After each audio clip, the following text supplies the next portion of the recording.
How's it going, everybody? Brad Kelly here. Today, we're going to do a little New England Patriots 7 round mock draft using the PFF mock draft simulator. Going to try to hit on all their needs, get good value at these positions, and tell you a little bit about the prospects as they come up. So you actually learn about them as well, some potential Patriot targets. Like I said, we're going to do all 7 rounds. I like to make this go pretty quickly. I like how PFF you can adjust some of these sliders. I like to do a little bit, maybe a little bit of randomness, but the positional value and draft for needs should be pretty high, so it's pretty realistic for how it would go in the NFL draft. Um, I'm not going to trade up. We're going to sit back at 15. I'm going to try not to make trades unless something, you know, really enticing comes up. But I'm going to try not to make trades during this and just do it as if the Patriots were sitting back at their picks and selecting players. All right, pick 15. Christian Barmore, Christian Darrisaw, Surtain, Rashad Bateman, Jock from Notre Dame.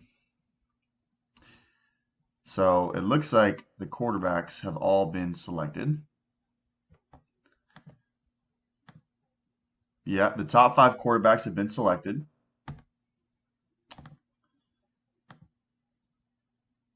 I think in this situation, I'm going to go with a player who fits the Patriots' defensive system, allows them to be flexible when it comes to their starting cornerbacks in the restricted free agency of J.C. Jackson and Stephon Gilmore entering the final year of his contract. Patrick Surtain II with his pattern matching, man coverage skills, his size. I think he's a really good profile to fit in the Patriots defense, which is obviously a pretty similar defense coverage-wise to what they've done at Alabama. Son of a former 3-time Pro Bowler, I believe Patrick Surtain was.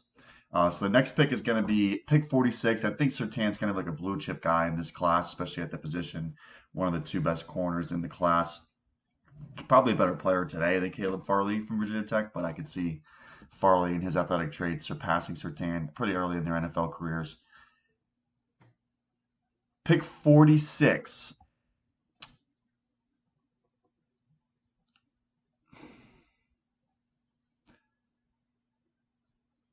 The first player I thought about for this would be Pat Fryermuth, the tight end from Penn State. It looks like he is unavailable.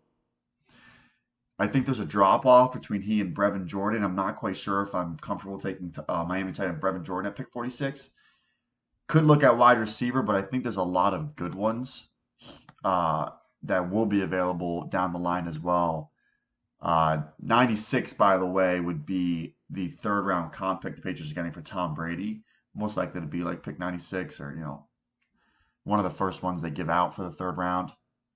I think a lot of these players could be there and could fit in the Patriots system. So I'm going to go with Jackson Carman, I think. Carman from Clemson. A lot of people project him to play guard. Brandon Thorne projects him to play guard. He is really good with the offensive line. I kind of like this tape in 2019. I think he's very powerful, has a great physical profile for the position, played left tackle for Clemson, and could fit kind of similarly to the Patriots and Michael Onwenu, and help piece together and find that last piece on the offensive line for the Patriots. You know what though? Alim McNeil is there too, and he's probably the second best interior defensive lineman in this class, in my opinion, behind Christian Barmore. I think I'm gonna go with Ronnie Perkins could be an option. Joseph Asai.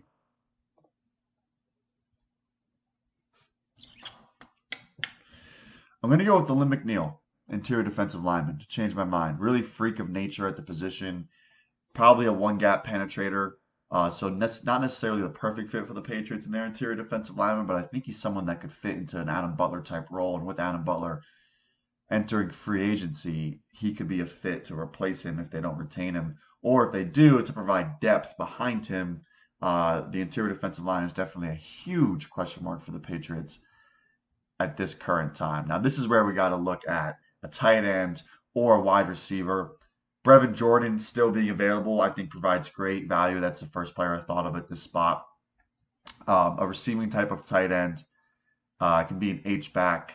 It'd be a slot player, someone who they don't have on the roster. A very athletic upside tight end, more so than Devin Asiasi or Dalton Keene. Someone who I think can be a real threat in the passing game. I'm going to take Brevin Jordan, tight end from Miami, and then hope that a good wide receiver will still be available here at the Patriots' fourth round pick, number 120. Now, these are some interesting names. Dylan Moses and Trey Smith. Cameron McGrone, I think, is a really good, really athletic linebacker with some upside. Patrick Jones at defensive end can get after it as well. I think Amari Rodgers is going to be the pick here. He's beefed up to 211 pounds. I think he fits really well into the slot. Projected decent to the outside as well based on his Clemson tape. A steady-handed, smart, high IQ receiver who also has athletic upside. The son of T. Martin, one of the Brady Six. I think his value outside the top 100 is excellent. I think one of those kind of high upside guys I previously mentioned, Baron Browning, is still here. Could still be available, is what I was going to finish saying. Trey Sermon, Hunter Long, I think can really get after it at tight end. I like James Wiggins at safety. Going to go with Baron Browning at linebacker, really more of an edge linebacker. I think he's better than Anthony Jennings, who they took as a kind of hybrid type last year, helped fill out the Patriots pass rush, but I also think he's pretty good in coverage, especially in those underneath zones. I really like Baron Browning's tape. Gonna go with him, and when you get him with Uche, Dante Hightower coming back, I think that could be a really, really good fit. Now we have a fourth round comp pick. These are projected, so maybe it's pick 145, maybe it's a little bit higher, but they're gonna have a pick around this range. The Patriots will. I like James Wiggins at safety, as I previously mentioned. This could be a position where they go after another receiver, and I think that's what I'm going to do. Daz Newsome, pretty speedy, can also be a returner. Kind of fits as more of a slot type of player, but a vertical stretch slot. Another type of guy that I don't think the Patriots have on the roster. And he did take a lot of reps outside in previous years, I believe, in their air raid system. Pretty productive over the past 2 seasons. I'll take Daz Newsome at pick 145. I think they're set at receiver. They're set at tight end currently. Took an edge. Could use a safety. I think I'm going to go with James Wiggins. I know they took Kyle Duggar last year, but with Patrick Chung getting older, Devin McCourty getting older, they could look for another safety. I like Wiggins playing in the middle of the field, actually. And I thought he was so steady for Cincinnati this past season. So James Wiggins at safety. I really like the way that this draft has come out. Browning kind of answers multiple questions as an edge and linebacker hybrid.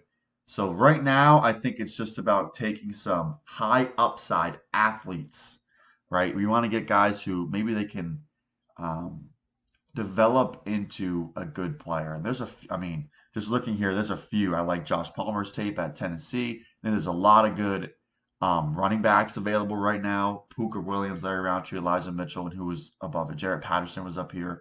A lot of guys who I think are high upside running backs. I'm going to take one who's kind of a day 3 talented quarterback, though. Felipe Franks. His film really got better throughout the season, transferring to Arkansas. Obviously, I don't think that's the answer for quarterback of the future, but I don't think he's that dissimilar from Jarrett Stidham in his overall ability. Now I'm going to go with someone who I think could be a James White replacement and Jarrett Patterson. A little bit better size than J.J. Taylor. Pretty good pass catching back as well. Puka Williams from Kansas could also been an option right there, who is really undersized. He's like 199 pounds, but explosive. And his tape is really good. Him and Jarrett Patterson for me are almost interchangeable. Patterson's a little bit higher probably, but it's not that much of a difference.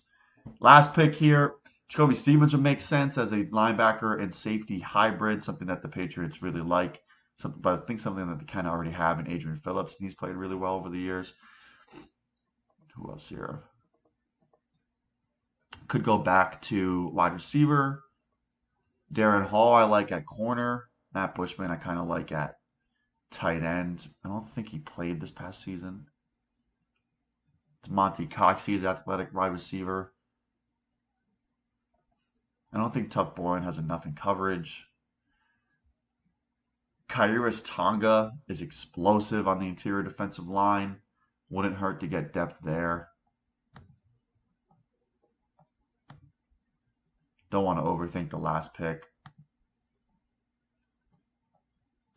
But just want to check, make sure there's no one that we're missing. I'm going to go with Tonga. Add some more depth on the interior defensive line, a position that's really lacking. So obviously this draft is one where hopefully the Patriots are able to acquire a free agent quarterback or trade, whether that be Jimmy G. That could be because the 49ers are able to trade for Deshaun Watson. Maybe it's Teddy Bridgewater because the Panthers are able to get Watson, or maybe it's Cam Newton coming back, or signing a free agent such as Jameis Winston or Jacoby Brissett. This is one where when you have Felipe Franks as the only quarterback you tank, you're not necessarily thinking he's a future starter. Guy with upside, athletic, big, good arm, but not necessarily a future starter. But here's how it looks. Patrick Surtain and Lynn McNeil, two, I think, encouraging young prospects on the defense, and then hit some offense with Jordan, Amari Rodgers, Daz Newsome, continue to hit multiple levels of the defense. And I think it ended up being a well-rounded overall draft. Let me know what you think about this Patriots mock draft in the comments below. Send me your own. Send me who you would have taken with these picks in this particular version of a mock draft. Thank you guys for watching.